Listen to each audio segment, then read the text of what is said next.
We love supporting and promoting the creators of musical theater throughout the world, and we would love to have your support as well. Go to musicaltheaterradio.com and click on the Become a Patron button, because a supportive community is a strong community. Welcome back to another episode of Be Our Guest here on Musical Theater Radio. I am your host, as always, Jean-Paul Jovanoff. I love talking to the creators of musicals and actors and the like, but who I really love to talk to are people we may never know the name of, but are just as important as the people who create the music and lyrics or sing said music and lyrics. And today we have one of those people on the program. He's designed sets and costumes for rep theaters, touring companies, to West End shows. It gives me great pleasure to welcome Adrian Rees to the show. Adrian, welcome. Thank you for having me. Oh, no problem. Thank you for coming on. So I start every one of my interviews the same. We want to know who Adrian really is. So in 30 seconds, can we get the Adrian Rees bio?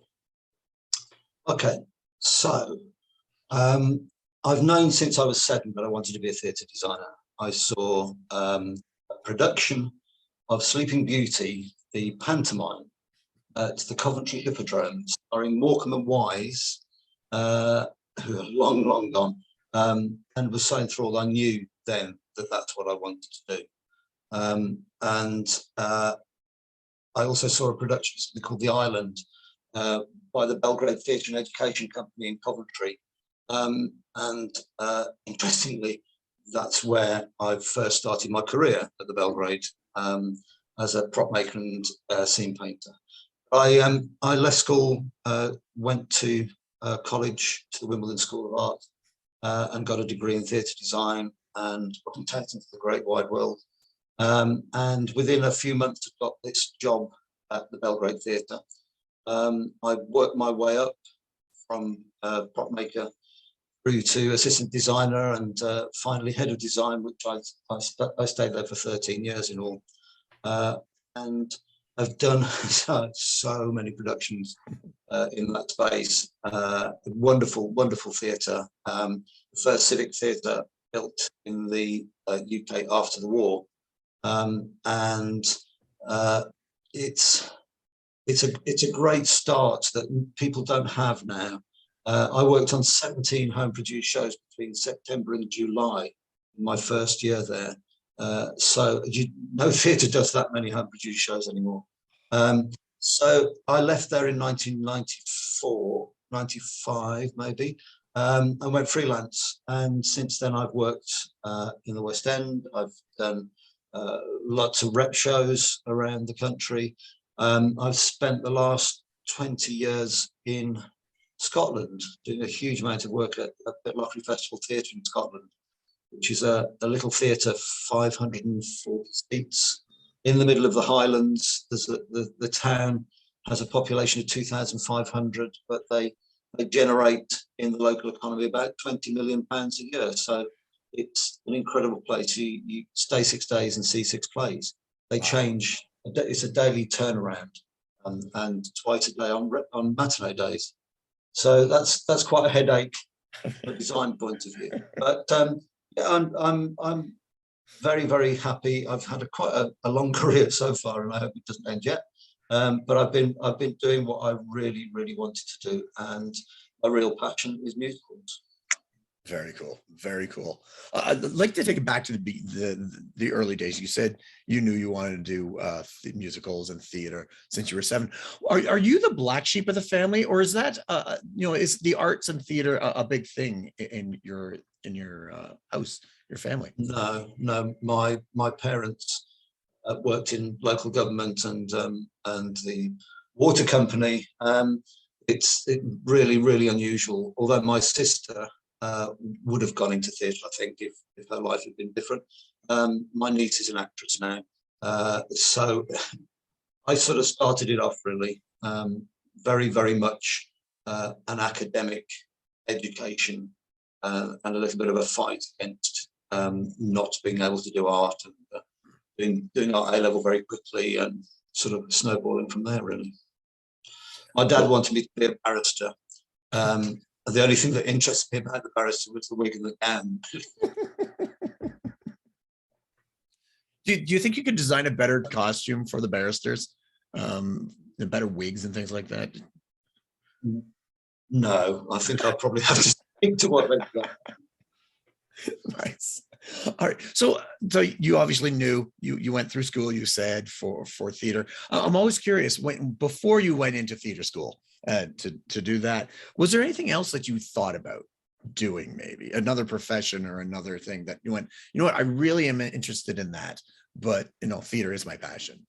Not really. No. No. I mean, from the time I could actually go out on my own, I designed sets and painted sets for amateur production for 3 local amateur drama companies. It's sort of, I don't know why, but it's there for me, and it was always that. It was always that, and I was very focused on doing it. I think to be a designer, you really have to be focused on wanting to get there. It was difficult when I started. It's even worse now. It's far more difficult for the youngsters to get in these days.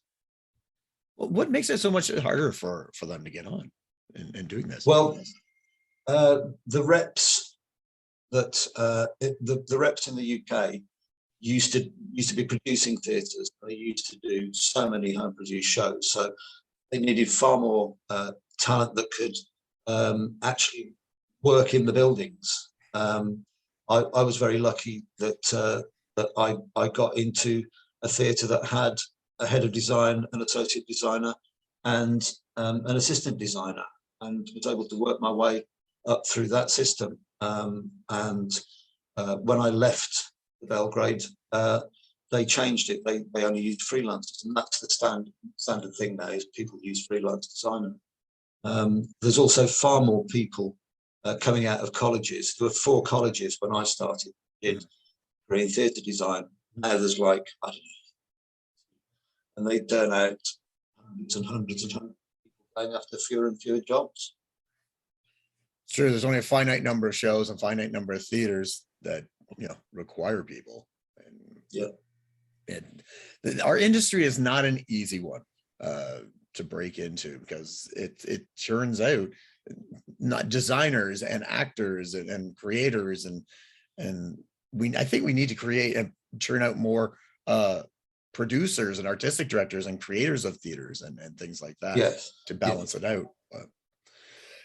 So you went to school, you post-secondary school. What was the first professional gig that you got? What was the show and the designing process? First professional show. When I came out of college, I worked for BBC Enterprises. I assisted on some costume exhibitions that were in Shakespeare's birthplace, and where was the other one? Hampton Court Palace Wine Cellar and the Crypt of Canterbury Cathedral. And through that, I got a job in Cardiff in Wales, designing for a new company called Theatre Wales, with an awful lot of well-known people, well-known Welsh actors who also ran the company. And I had probably the worst time of my life. It was a complete and utter nightmare for me. And that's why I did 2 shows on the trot. And that's why I decided to be a prop maker and a scene painter. I just couldn't cope with that pressure. It was the artistic director of the Belgrade, whose name was Bob Hamlin, who actually pushed me into designing something. I did a small show in the studio theatre, and with a director that I didn't know and was a bit worried about working with, and actually we did it really well, and it went on from there, really. We continued to work together, and I did several things with him in the studio, and then main house productions, and ended up with my first musical, which was Blood Brothers. Nice. Which is great. I mean, I love it. I actually, it's one of the best things, I think. An experience in a theatre is something that can move you so much, and it can turn on a sixpence. It's that quick that you can, 1 minute you can be laughing, the next minute you can be crying. And I find that I'm a great crier. I cry at all sorts of things, and I get a lot of from that. It sort of gets it out of your system, doesn't it? When you look back, after all the shows you've done, all the sets and props and everything you've done, when you look back at that first scenic design, do you look at it and go, you know what, that was pretty good? Or you go, oh, I made that mistake, and what did you think of that first, now that you got all the years underneath you? Well, I put the band on stage, which I was very keen to do, and I built them into buildings and things in that sort of Liverpool skyscape, and that sort of did something for me. I thought I really like knowing that it's real, not shoved in a pit. And I've used that again and again and again over my career. And the set, it was okay. I didn't have a great budget. It was part of the rep season, and it had to be on and off very quickly. So I think it was okay. I think the concept was an interesting concept. Maybe some of the execution wasn't as good. It was the first one, right? You know now what not to do. But so speaking of rep, now when you're building a rep season and building, creating the sets for that, what kind of process do you have to go through? Do you have to talk to each individual director, or are you just said, figure it out? How does that work, that process? Directors say you have an artistic director. You might have some associate directors, or there'll be freelancers, and the director would sort out the season and then offer to various designers, whether they're in-house designers or not. And then you get a script, and that's where it all starts from, really. You find out who your director is, you get a script, you read it, and then you sit down and talk about it. And some things are amazing for me, that I've read something and it's like, bam, I know exactly what it looks like. And other things, there's a struggle. You really have to work at finding a visual solution. But with a musical, I'm not a great one for stopping and starting at the end of each scene. I like a musical to flow one scene to another, and I've always done that, really. And I've knowing this was going to happen, I've totted up what I can remember. So it's in excess of 30 musicals that I've years. Some of them better than others. I did one early in my career called Lock Up Your Daughters. Yeah. Which, when I look back at it now, it's horrendous. Horrible. And I just think, how on earth did we sit and watch that in the day? And much later, I did. I designed costumes for at the Strand Theatre in the West End, called Leonardo: A Portrait of Love. You know that one. We did 3 weeks of previews, and then they gave the notice on to the first night. We did 5 weeks, and that was a huge amount of work, knowing what the end piece was going to be. I've done some bad ones, some really, really good ones. I designed costumes for Forbidden Planet, Return to the Forbidden Planet. Yeah.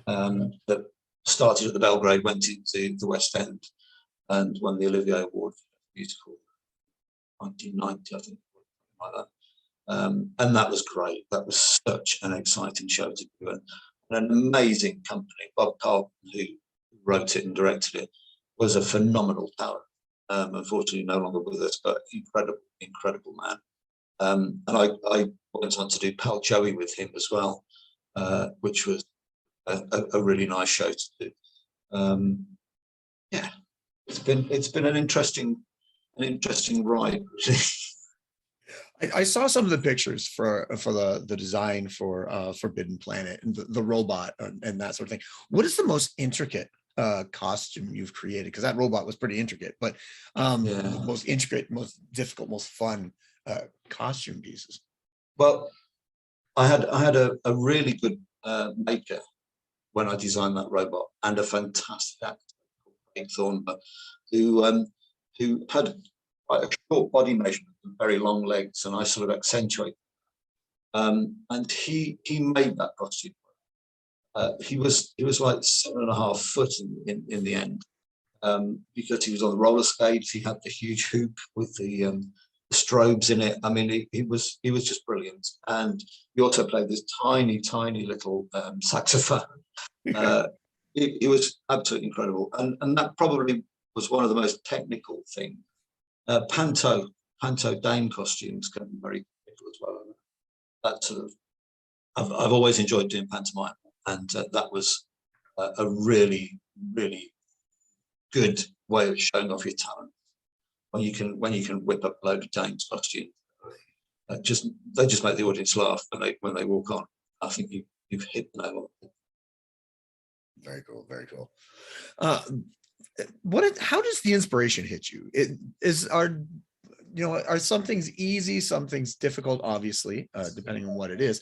But what is your process when you get the script, you look at it? How do you do it? Get the script, I read it. Usually a phone call with the director to get started, and then it looks as though I'm doing nothing for about 3 weeks. I'll clean the house, I'll do all those sort of things. Anything not to sit in front of the drawing board with a white piece of paper. But usually something happens. And you start off, I go into 3D straight away. I start building models straight away. And if you know the space it's going into, that's, for me, the best way of doing it. A few years ago, 10 years ago, 11 years ago, I was asked to design My Fair Lady, and I had designer's block.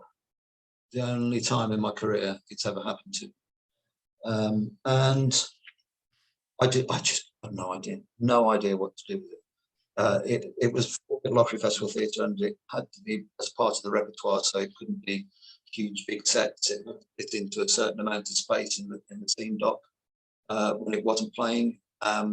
And I just had no idea what to do with it. And I got more and more depressed and stopped eating the whole bit, really. And I got a friend to book to come and see us. And they booked flights from where they live. They booked flights. So I couldn't say no, and they came, and we did the most things you do with friends. You take them to Cadbury's World, you take them to transport museums, all that sort of stuff. And it was while we were in Cadbury World, ping.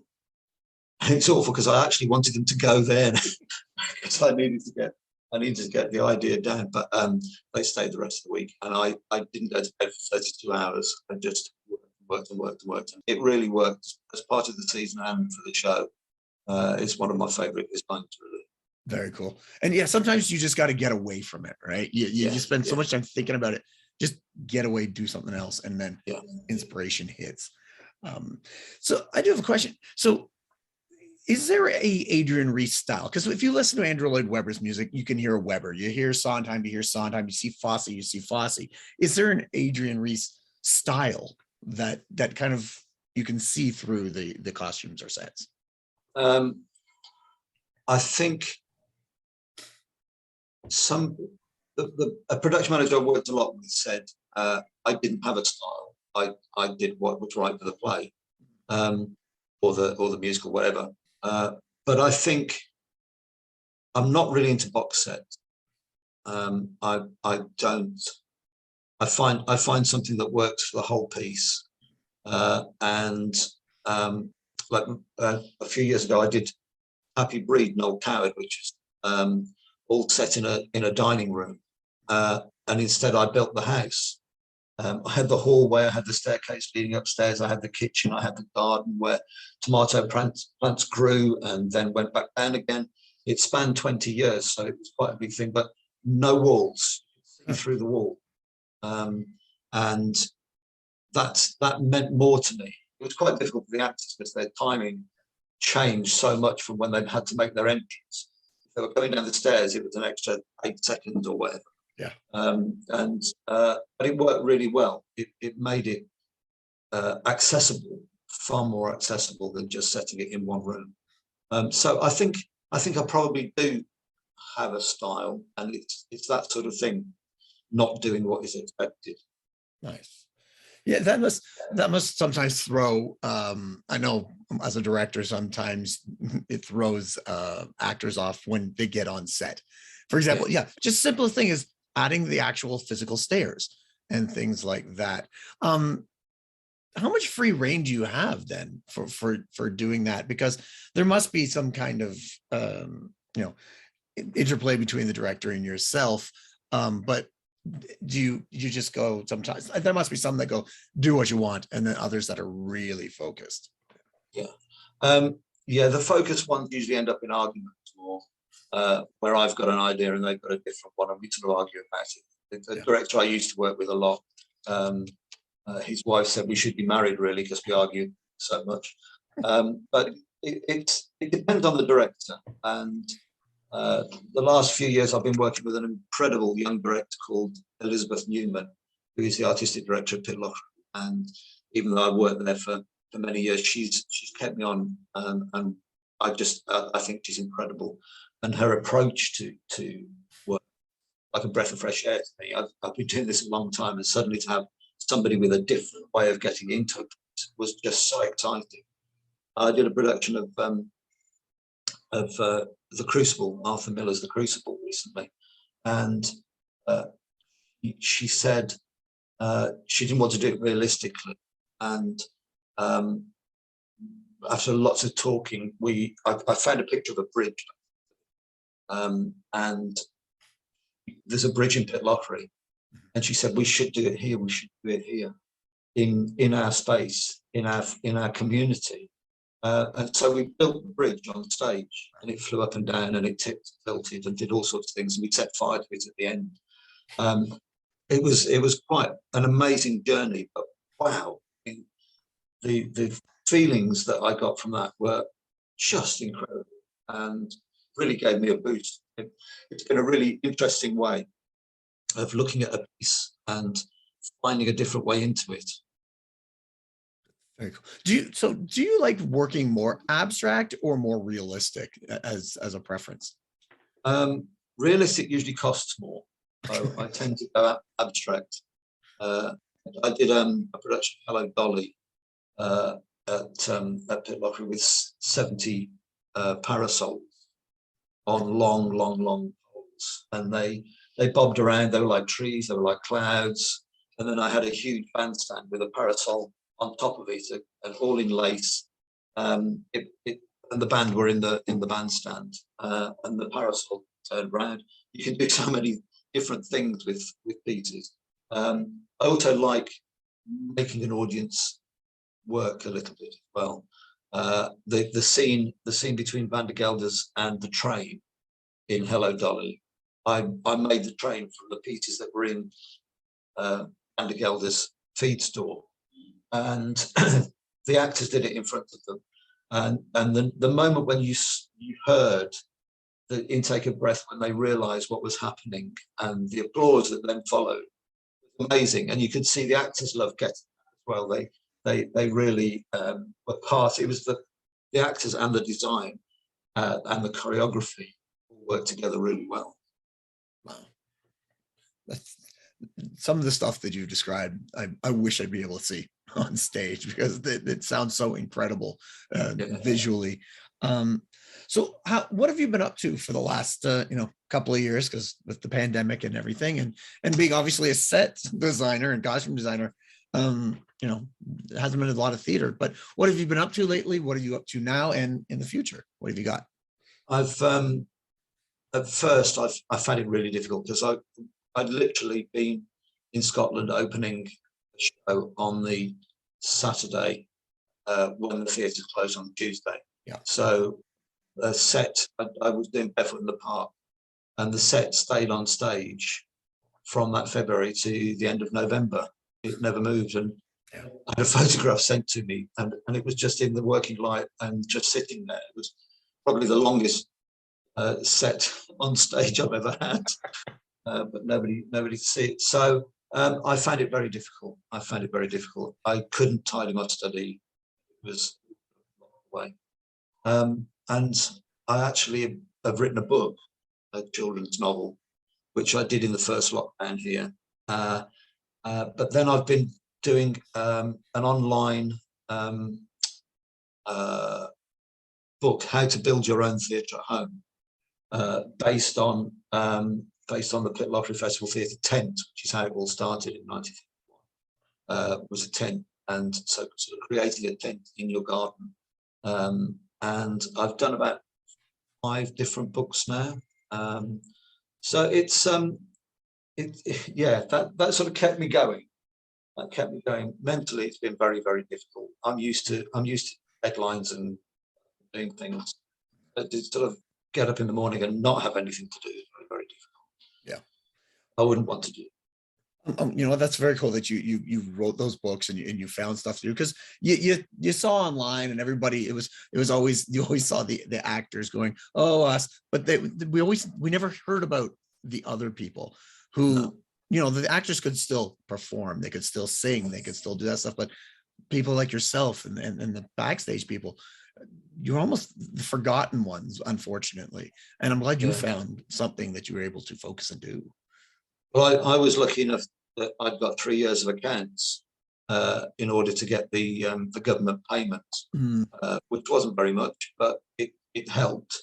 But I know that there's so many people who are designers or prop makers, painters, wardrobe, didn't have those 3 years of accounts. They're not long out of college, and they got nothing, absolutely nothing. They're the forgotten people, and my heart went out to them. And to hear online people really suffering was so hard, especially when you can't actually physically help them, and words to them. So what have you got coming up? Do you have anything in the pipeline? Yeah, I'm designing the set for a musical called Sunshine on Leith, which was first done in Scotland, I think, in 2009.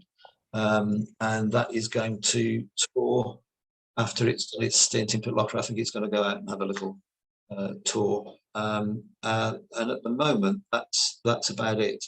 But I'm quite happy. I'm quite happy doing that at the moment. The things, I mean, I've been doing this for a long, long time, and I've only ever had, other than the pandemic, I've only ever had 6 months out of work, and that was 6 months that I chose not to work. I had a show in the West End that was paying me enough to sit at home and not do nothing, but to choose what I was doing. Yeah. So I've been very, very fortunate, really, in my career. Very nice. Adrian, thank you so much for coming on and talking to us about set and costume and prop design and giving us a little insight into that world, which I'll be honest, a lot of us in the arts community might not necessarily know. You know, like I said, you talk about the creators and the writers and the performers, but the unsung heroes like yourself, the people, the backstage people who deserve just as much acclaim as everybody else. I'm glad you were able to shine some light and spotlight them. I've worked with some incredible people. Nobody ever works for me; they always work with me, and I hope that the people I work with enjoy what they do. I enjoy working with them, and I learn so much. You know, even now I'm learning. People do something in a workshop, and I'll go, well, "That's incredible! We'll use that. Let's do it. Let's do it." Now, before we go. I always ask 3 questions of my guests. Now, there's no right or wrong answers to them, but, you know, we might judge you. Well, I won't judge you, but the listeners might judge you on the answers. Right. So first question, nice and easy one. What creator or team within musical theater has had a great influence on you? You know, it could be composer, lyricist, director, producer, actor, designer, stage manager, even. It could be somebody famous or not famous, like a teacher. Is there somebody or a few people that has had great influence on you? I think when I mentioned Bob Hamlin earlier at the Belgrade, he was the one who pushed me. He gave me opportunities. I think Bob's great legacy is he put teams together and knew that they would work in a really good way, and he really did. Paul Kerrison as well at Leicester Haymarket. I did the Sound of Music for him. It was my first show I ever did for him, and his approach to design was great. He had wonderful ideas. Was quirky. He would go with the flow and make things work. And I got a huge amount from working with him. And as I say, Elizabeth Newman, I'm at that stage in my career now where this is like the next stage, and she is so inspirational. She's I don't know how she fits everything into one day, to be quite honest with you, but she appreciates the people who work with her, and creates the best atmosphere for them to do their best work, and I really value that. Very nice. All correct answers, obviously. 1 point. So there are loads of others as well. Too many to mention, really, when you think about that. That's one of the things I always thought. If I won an award, a major award, how do you thank everyone whoever influenced you? Because everyone, as small or large as they are, have an influence on you. And I kind of I always thought I would thank nobody, because if you thank no one, you can't thank everyone. So it's so hard. Great. So question number 2. Is there a stage or costume design that from a show that you saw that wasn't yours that just blew you away and you went, oh, I wish I'd thought of that? I think as a designer that I admire and never cease to be amazed by is Annie Christie. I think her work is just extraordinary. And I mean, her work on Company, which is now on Broadway, was just incredible. I mean, I didn't know where she fitted everything in the wings, knowing what the theatre was like, but also just to have that thing in her mind that it went from one to another and worked so beautifully and so cleanly. I admire her hugely. Very nice. Another correct answer. All right. So question number 3, the one that we'll all decide on what we think. Food in the theater or cell phones in the theater, which is worse? Oh dear. Well, having experienced food in the theatre recently, really, really bad food in the theatre, right in my ear. I'll say food, but I mean, you can't really separate them, can you? Both as bad. So wait, tell us about this food experience in your ear. What was it?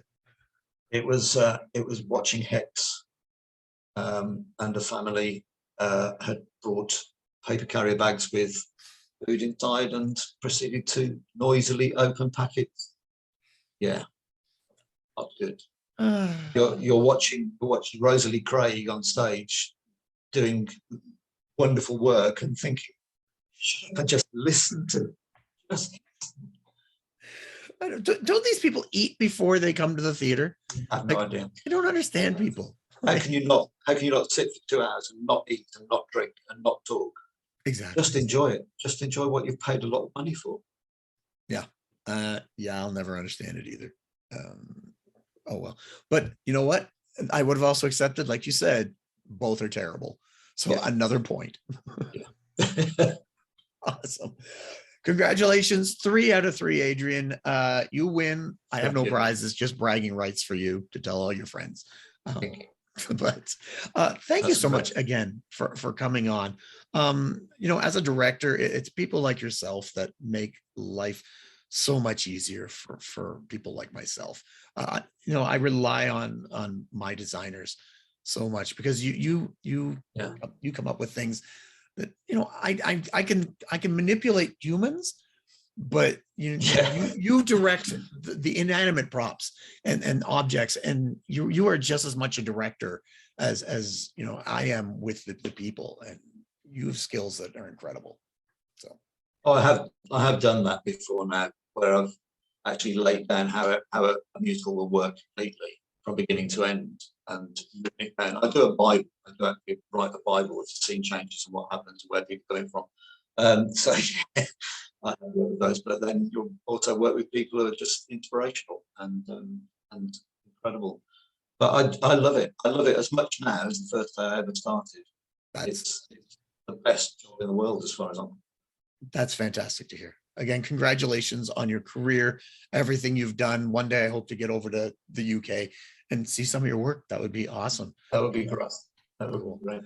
Thank you very much for having me. No problem. We were just speaking with Adrian Rees, theater designer, costume, props, set, a little bit of everything here on Be Our Guest. Tune in next week as we'll be speaking with another guest or guests about their life, love, and passion that is musical theater. I am your host, as always, Jean-Paul Jovanov.